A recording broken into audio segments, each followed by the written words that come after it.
Warning, the following program may contain strong violence, infrequent language, some sexuality, and other potentially disturbing images that may make you or younger audience members uncomfortable. So if you can't handle something like this...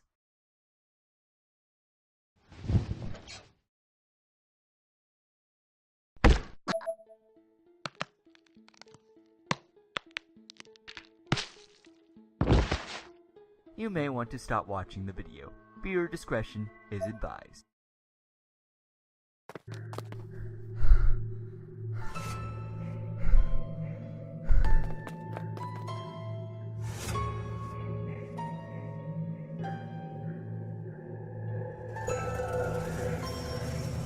Childe of Shade Reviews, review number 16, Corpse Party, Blood Drive.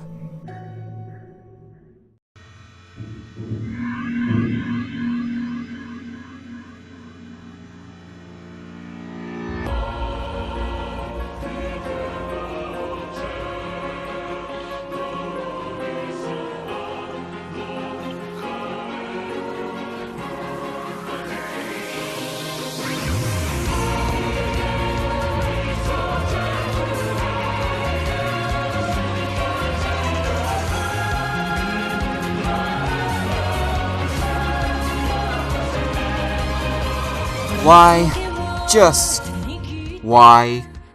Why does the curse of threes seem to infect everything, whether it be film, video games, literature, or even television? Why is it that 3 usually means the best thing ever or the absolute lowest in the series? Spider-Man 3 embarrassed its audiences by promising black suit Spider-Man and instead presenting them with an awkward Peter Parker dancing like an idiot. Assassin's Creed 3 bored fans to death with its overly simplified and repetitive combat, as well as a terribly disappointing finale accompanied by a dumbass main lead. But then there's good games like Halo 3, which redefined first-person shooters, as well as the then-budding online console multiplayer scene. Metal Gear Solid 3 Snake Eater is deservedly praised as the peak of the series, with its revolutionary mechanics as well as one of the most engrossing and heart-wrenching plots video games has ever had. Hell, I'm not personally in this camp, but Persona 3 is the fan favorite of the series for its emotional ending and introduction to the social league system. So why? Why must this number have this effect? Also Dead Space 3, which I'm now rambling about, and I know many of you clicked this link to see a review of Corpse Party, Blood Drive, so, we should probably move on. So, Corpse Party. Corpse Party was a freeware Japanese game made in 1996 that at the time didn't get much attention until years later. It got a remake in 2008 with new characters and improvements that became so successful it warranted another remake that came out in 2010 called Corpse Party Blood Covered.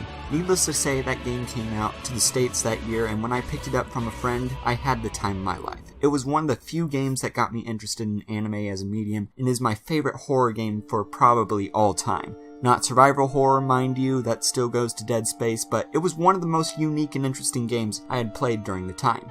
Fast forward a couple years and Corpse Party Book of Shadows came out to mixed reviews and little fanfare, which caused me to skip it, review coming soon. And it wasn't until early 2015 that the franchise caught my attention again with the announcement of the third game of the Heavenly Host saga was coming to America. Needless to say, I was ecstatic to hear the news that the game was coming out, and blah blah blah, here we are. Though if you've seen the last video, you kinda know what's coming up next. So, does Blood Drive offer a sacrifice so overflowing and bountiful that the horror genre now has a new savior/standard, or did it horribly screw up and amputate everyone involved, leaving no one satisfied? Ladies and gentlemen, I hope you've come prepared, because this is not the Heavenly Host you remember. It's something far, far worse. For those of you up to the date to the saga, you should now know that bad things went down at the end of Book of Shadows. Both Ayumi and Naomi are mortally wounded from summoning the Book of Shadows, with Ayumi's sister Hinoe getting killed in the process. Months pass and both have recovered physically from the incident, but not psychologically. Ayumi is running around angry and suicidal due to the fact that her actions have killed her sister, and Naomi seems to be losing it as well. One afternoon, Ayumi is throwing one of her fits where she is suddenly confronted by a mysterious boy named Masudo, who stops her from ending her life. After the confrontation, one of Hinoe's co-workers visits and tell her that she needs to go to the apartment of Makana Shinozaki, get something important to her sister's organization. Ayumi accepts and finds the place to be haunted, and This is where I'll stop because, good lord, this plot is a mess. Corpse Party Blood Drive suffers from the traps that a lot of sequels get caught in, which is adding too much complexity for its own good because said complexity builds a foundation made completely of contrivances. There is little that makes any cohesive sense in the story, from the characters' actions to explanations of what's going on to even how and why certain characters are added and removed from the story. So much is going on with the plots involving secret cults, the Wiccan, ghostly presences, the apocalypse, alternate history, bloodlines, how to cheat death, revenge plots, double crossing, triple crossing, the nature of forgiveness. Do you see what I'm talking about? There's so much going on that it's absurd that the authors tried to cram this much in here, and this is where the contrivances come in. Almost every resolution to the plot problems come from some character pulling some excuse to cause something to happen. Oh, there's a ghost threatening to possess one of us and kill us. Better eat its remains, banish it from my dying body. Oh, we failed and now everyone is dead. Better jump timelines with this magical item that was never mentioned before and never will come up again. Oh, hey, did you know that the Book of Shadows is inside you, Ayumi? Well, stab yourself in the stomach and you'll appear to die, but it's okay. You'll just wake up like you had a bad dream. No, I'm not kidding. Here are some of the excuses that the story comes up with, and it's just straight out of the characters' asses, and it brought me out of the experience several times. But what about the characters, I hear you say? They were pretty good in the previous games and at least had some depth, so are they any better here? Not really. Unfortunately, simply because some have motivations that make really very little sense. And there's the fact that throughout the story, Ayumi Shinozaki acts pretty much like the worst person ever, due to her seemingly having learned nothing from the previous supernatural experiences and having almost no regards to the sacrifices that some of the characters made for her. Ayumi makes so many bad decisions that you just want to stick your head inside your Vita and yell at her to stop being such an idiot. From constantly hurting yourself and others at the beginning of the story to trusting people she absolutely shouldn't trust, to even downright giving up during the middle of the game. So much of it feels like the ramblings of a bad fanfiction writer who didn't even play the first two video games, but thought the character looked cool and just read a Wikipedia article to flesh her out. I wish I was kidding here, but Team Gris just decided to turn my favorite character of the series into an unlikable and troublesome child that completely throws tantrums as often as she throws caution to the wind. As for new characters, well, they don't really do anything besides serve a single purpose and to be tossed away like ragdolls once their usefulness is run out. Musudo starts acting out as a suspicious and untrustworthy person who seems to be taking advantage of Ayumi at the start, only to show a slightly softer side that quickly dries up once the writer decides they need a new villain. There's an interesting backstory involving Ayumi's sister, Hinoe, but it never comes up again after he mentions it, and only adds confusion to why he really wanted to hurt / possibly kill the sister of the one person he really cared about. Marjorie is a token fan service character with no depth and is dressed like a hybrid stripper ballerina. I have no idea what the hell the artist was smoking when he brought this design to the table.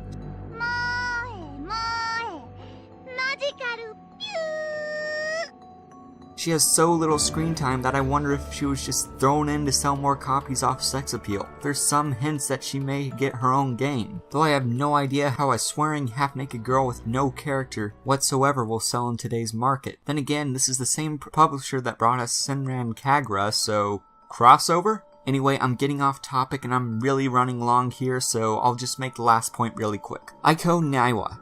I liked her a lot. She was the most fleshed out character and had the most motivation out of everyone in the story to go back to Heavenly Host.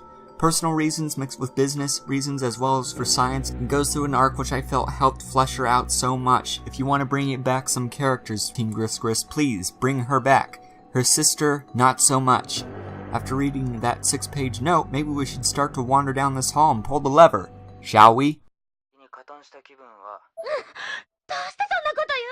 Considering the epic lengths I went through in that last section, I'm probably going to keep this one short considering that Blood Drive has very minimalistic mechanics that tie into the game pretty well. Corpse Party is a video game that has never been mechanically deep. I feel that's what made it so special. During the first game you had almost no way of defending yourself, and that made encounters with ghosts and killers so much scarier despite them being 16-bit sprites. It was a testament to how sometimes less is more, and while it was the weakest aspect for the game, it could be only improved for future iterations. Here it does some things right but stumbles a bit due to technical limitations, amateur design oversights, and some really unclear moments that led to frustrating deaths. I'll get to the technical limitations in a bit, but for right now just know that they're there.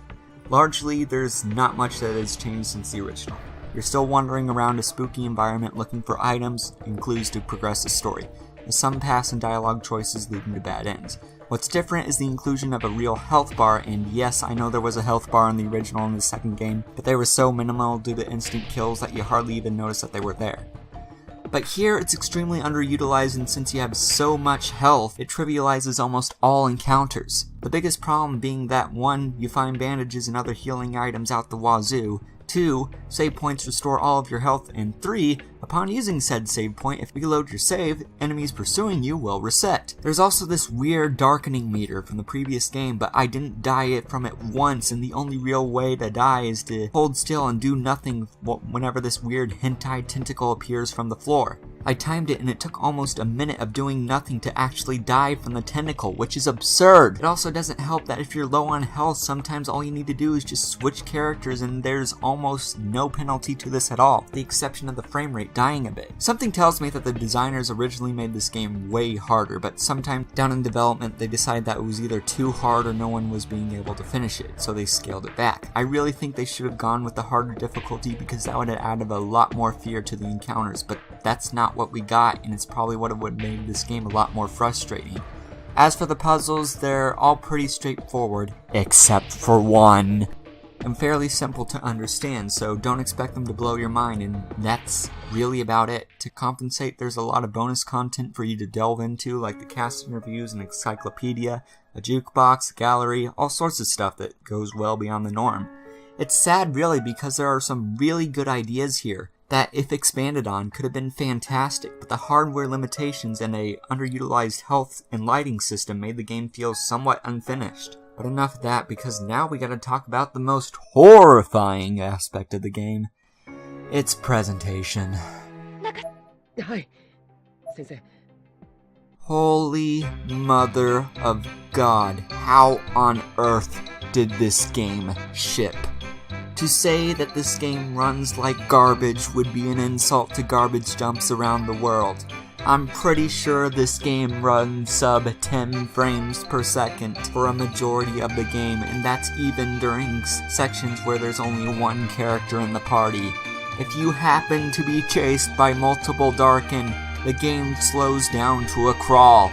And if you don't know what you're doing, that's going to happen a lot. I've had the game crash on me 4 different times, and it even crashed my Vita TV. Exceed, what the hell happened? Was the original game like this? If that's the case, why didn't you just delay it to fix everything? I just don't know how a game can ship like this. This is Bethesda games bad. This is Assassin's Creed bad. Anyway, the game just barely functions. Loading screens plague every action, and don't be surprised to find out that your game has crashed during several instances. As for the game's new complete 3D environments, they're pretty decent, especially for a handheld game. The art's strong like it was in the previous game, and I really appreciate the dynamic lighting even though it kills the frame rate. However, the new chibi art style really seems to clash with the horror atmosphere. It is at its most transparent when it also clashes with the various bugs and glitches, producing some hilariously terrible scenes.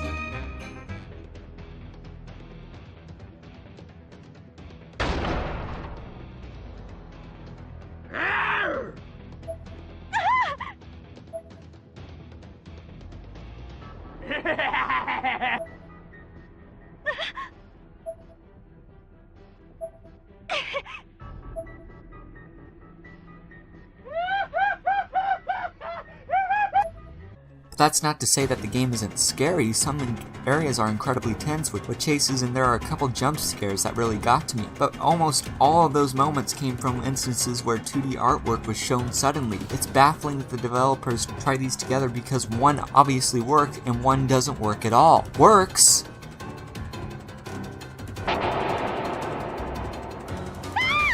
Doesn't work.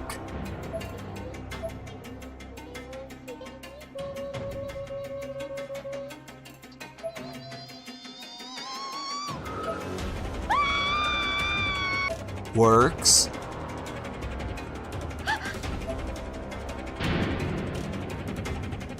Doesn't work.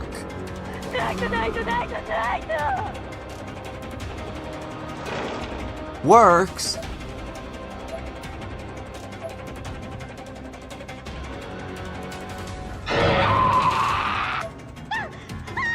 doesn't work.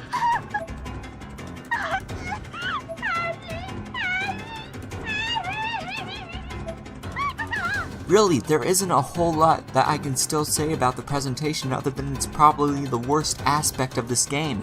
Had this game come out in a more stable condition, I would have just been slightly peeved by the new direction, but we instead inherited a complete mess and wow, what a mess. Hear that? I think that asshole pianist is playing again. Let's go check out his sound, shall we?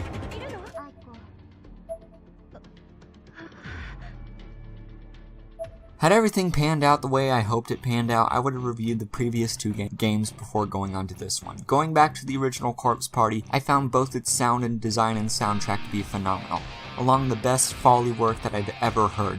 Blood Drives lives up to that legacy pretty well, but doesn't go over and beyond, I'm afraid.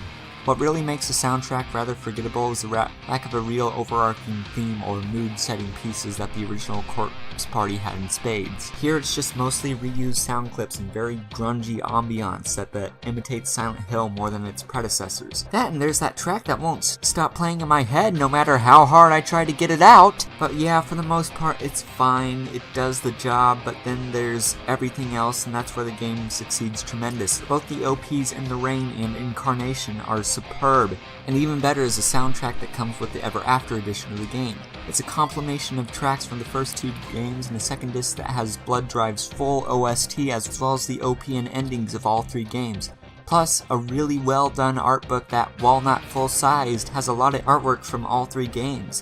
Xseed, you did a really good job here, and thumbs up to you if you're watching this. I bought collector's editions of games, Xenoblade, that don't have a fraction of the quality that you have here, and you went over and beyond delivering here. Unsurprisingly, the voice performances from the Japanese cast are still extremely well done, and it's clear that the actors put a lot of effort in their roles. So, yeah, that's about it. With that, the moment we've all been waiting for, unfortunately. Guys, I really didn't want to be this person. I really wanted to like this game, to love this game, but sadly, it's just not very good. Not terrible, God knows I've played way worse games than this, but still, it's flawed enough for me to hesitate recommending this game to pretty much everyone. Is it for people who love the story of the original games? Well, no, the story isn't very good and it destroys a lot of the sympathy you had for Ayumi Shinzaki.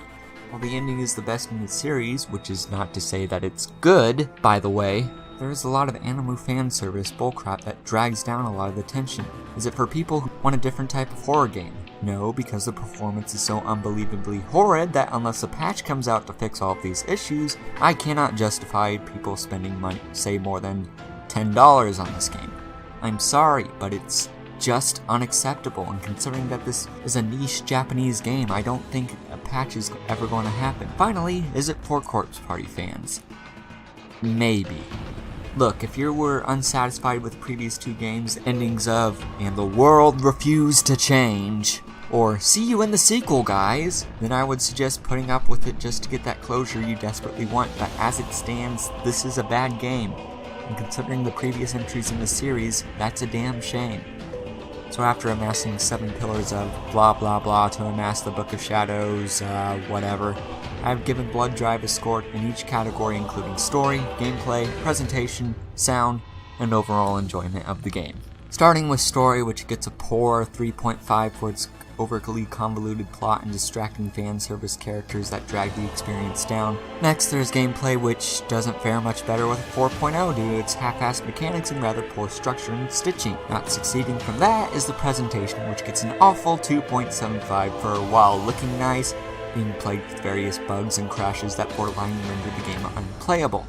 After that, there's a sound, which gets a pretty good 7.0 for having a great cast and openings, but being a little forgettable in the soundtrack department. Lastly, there's enjoyment, which gets a rather underwhelming 2.0 for being a rather disappointing product and a whimper to a once great series. Tallying all the scores together, I ultimately give Corpse Party Blood Drive a disappointing 48% and suggest that you skip it if possible. I said earlier that I really didn't want to destroy this game because I had a lot of high hopes riding on it. While it definitely wasn't the worst thing ever to hit my life, it's still sad. Sad to see one of the sequels of a personal favorite of mine fall so low. Really guys, I don't take this as an insult or me attacking the series because I really wanted it to be good. I don't hate this game, but the way it came out is almost inexcusable and it parrots a lot of the problems that the current game industry has. Please, do not play this unless you really want to see the series end, and even then, I personally feel you are better off just watching the end on YouTube or reading it in the manga or whatever. Because frankly, Corpse Party deserved better. So you may be wondering, how do I get a hold of the game? Well, firstly I would tell you don't, but if you really have to find it, as of this recording, December 21st, 2015, you can find the game from several major online retailers for around 40 to 50 bucks brand new, if you absolutely have to buy it.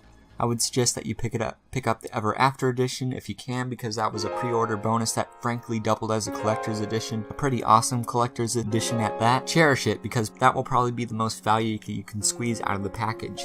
In terms of recommendations, I'll start with The Witcher's House, a Japanese indie game that has a very similar aesthetic in Until Dawn, if you want a similar story with a bit more of an American take on horror. Anyway, that's it for me, everyone. Please excuse my extended absence due to schooling, and expect a video of me explaining what exactly happened coming up soon after this one. I don't know how well I'm going to get back into the saddle, but considering that my responsibilities have diminished immensely, I hope I can really bring this channel back to life. Expect Shield watches to finally end here pretty fast, and look forward to what was actually scheduled to come up here pretty soon. Special thanks go to Zan Crow, Zuso2, Luke McCromwick, and Stan Stew for subscribing to this unfortunately inactive channel. I thank you all for tuning in, and hope to see you all very soon. Until next time.